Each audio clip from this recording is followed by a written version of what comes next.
caríssimo telespectador da Rede Século XXI, muito obrigado pela sua audiência. Continuamos à luz do programa anterior e de dezenas de outros que já fizemos dedicados ao quarto mandamento da Lei de Deus, a nossa catequese sobre o Decálogo. E já estamos no quarto mandamento, honrar pai e mãe, programa sobre a responsabilidade do ordinariado militar do Brasil. No capítulo 22 do Evangelho segundo João, Jesus diz: dai a César o que é de César e a Deus o que é de Deus. Hoje nós vamos tratar do dever que o cristão tem de tributar a César, entenda-se, a autoridade civil, a obrigação de honrar a autoridade, porque isso é devido, porque isso é de direito natural, e inclusive cumprir com as obrigações que essa autoridade nos impõe.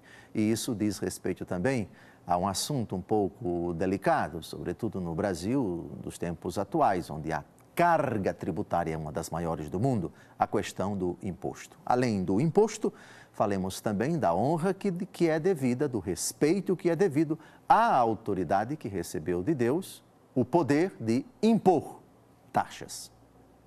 Romanos capítulo 13, versículo 7. Dai a cada um o que lhe é devido.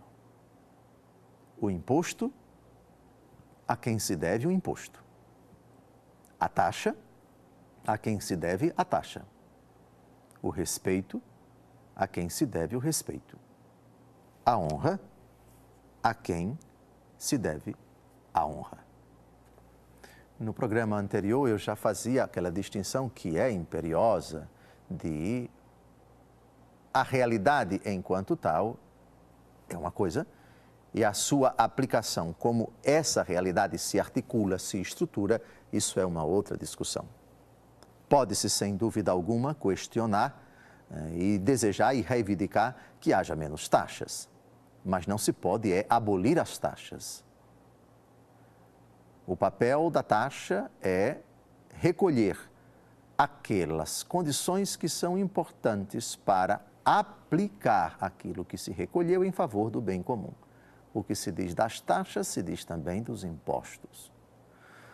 Evidentemente que, ao dizer isso, não se legitima, em hipótese alguma, o desvio de taxas, o desvio de impostos, a não aplicação das taxas, a não aplicação dos impostos, a legitimação da corrupção, absolutamente isso não. Por outro lado, é inconcebível, à luz da Bíblia, uma convivência, uma sociabilidade, uma sociedade, uma pátria, uma comunidade de pessoas que, com tantas necessidades, possa subsistir sem recursos financeiros, sem taxas, sem condições materiais para se aplicar em favor daquela sociedade, infraestrutura, saúde, educação, etc. A honra também integra o nosso dever de corresponsabilidade com o perfeito funcionamento da sociedade. Vocês imaginem uma sociedade onde todos desrespeitassem, onde não houvesse o devido respeito, o devido acatamento, a devida honra àqueles que estão investidos de autoridade. Isso, por outro lado, não significa dizer que as atitudes eventualmente corruptas, indecentes, imorais, ilegais de uma ou outra autoridade